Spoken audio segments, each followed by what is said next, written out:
A história do Príncipezinho começa aqui. Vem conhecer para já o nosso narrador. Não vamos mostrar-te os desenhos, vais ter de pôr a imaginação a trabalhar. Vamos começar a aventura?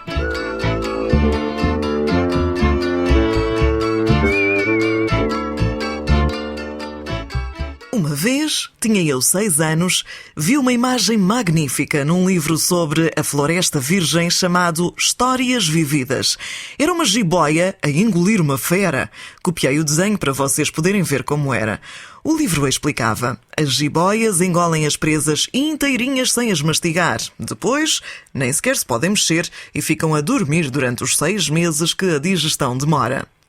Então pensei e tornei a pensar nas aventuras da selva, peguei num lápis de cor e acabei por conseguir fazer o meu primeiro desenho. O meu desenho número 1 era assim. Fui mostrar a minha obra-prima às pessoas grandes e perguntei-lhes se o meu desenho lhes metia medo. As pessoas grandes responderam: como é que um chapéu pode meter medo? O meu desenho não era um chapéu. O meu desenho era uma jiboia a digerir um elefante. Para as pessoas grandes conseguirem perceber, porque as pessoas grandes estão sempre a precisar de explicações, fui desenhar a parte de dentro da jiboia. O meu desenho número 2 ficou assim. As pessoas grandes disseram que era melhor eu deixar-me de jiboias abertas e jiboias fechadas e dedicar-me antes à geografia, à história, à matemática e à gramática. Foi assim que, aos 6 anos, me vi forçado a desistir de uma magnífica carreira de pintor. Os sucessivos insucessos do meu desenho número 1 e do meu desenho número 2 fizeram-me desanimar.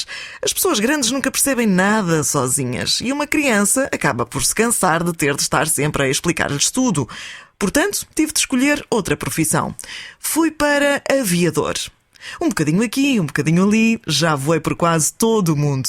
E claro que a geografia me serviu de muito. Por exemplo, era capaz de distinguir logo à primeira vista a China do Arizona. É muito útil, sobretudo quando andamos perdidos de noite. Evidentemente que, pela vida fora, tive uma data de contactos com uma data de gente importante. Vivi muito tempo no mundo das pessoas grandes. Vi-as bem de perto. Não fiquei com muito melhor opinião delas. Quando encontrava uma que me parecia um pouquinho mais lúcida, fazia-lhe a experiência do meu desenho número 1, que ainda hoje conservo. Queria apurar se ela era mesmo capaz de perceber alguma coisa. Mas, invariavelmente, todas respondiam: é um chapéu. Então não me punha a falar de jiboias, de florestas virgens ou de estrelas. Punha-me, era ao seu nível. Falava de bridge, de golfe, de política e de gravatas. E a pessoa grande lá ficava toda contente por ter conhecido um homem com tanto juízo. Foi assim que vivi, sempre sozinho, sem ter ninguém com quem falar, mas a falar a sério, até ao dia em que, há 6 anos, tive uma avaria em pleno deserto do Saara.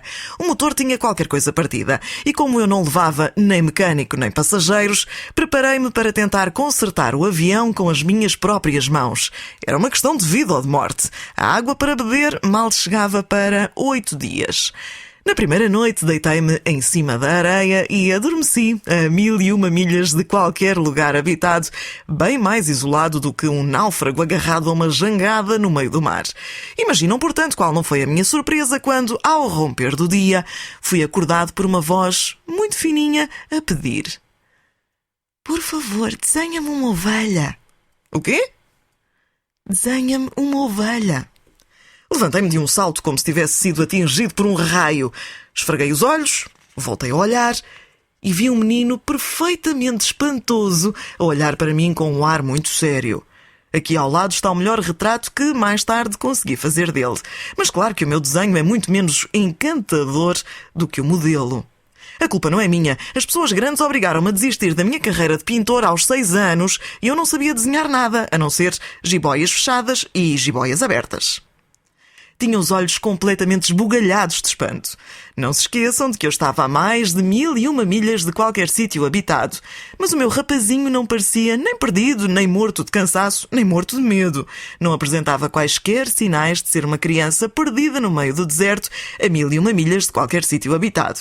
Por fim, quando fui capaz de falar, perguntei-lhe: mas o que andas por aqui a fazer? E ele voltou a repetir muito de mansinho, como se tratasse de uma coisa muito séria: por favor, desenha-me uma ovelha. quando um mistério é grande demais, não nos atrevemos a desobedecer. Por muito absurdo que aquilo me parecesse, a 1001 milhas de todos os sítios habitados e em perigo de morte, tirei uma folha de papel e uma caneta da algibeira. Mas lembrei-me que só tinha estudado geografia, história, matemática e gramática e, com um ar não muito satisfeito, disse ao menino que não sabia desenhar. Respondeu-me: "Não faz mal, desenha-me uma ovelha." Como eu nunca tinha desenhado uma ovelha, fiz-lhe um dos 2 únicos desenhos que sabia fazer, o da jiboia fechada, e fiquei boquiaberto quando ouvi o rapazinho dizer: Não quero um elefante dentro de uma jiboia para nada.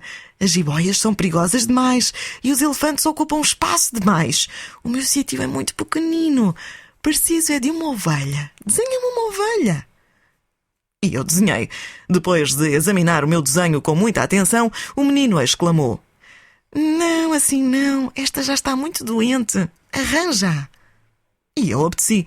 O meu amigo sorriu gentilmente, com indulgência. "Vê lá se percebes. Isto não é uma ovelha. É um carneiro. Tem cornos." Fiz o desenho outra vez, mas tal como os anteriores, também foi rejeitado. "Esta é velha demais. Eu quero uma ovelha que viva muito tempo." Então, já sem grande paciência, porque estava com pressa de começar a desmontar o motor, rabisquei este desenho e arrisquei. "Isto é a caixa. A ovelha que tu queres está lá dentro." Para grande espanto meu, vi que o rosto do meu jovem juiz se iluminava. "Era mesmo assim que eu a queria.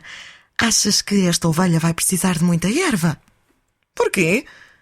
"Porque o meu sítio é muito pequenino." "Mas chega, com certeza, a ovelha que te dei é muito pequenina." Baixou a cabeça para o desenho. "Tão pequenina como isso também não. Olha, adormeceu." E foi assim que eu travei conhecimento com o príncipezinho.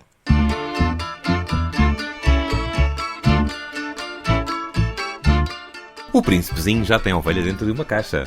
O que será que vai querer a seguir?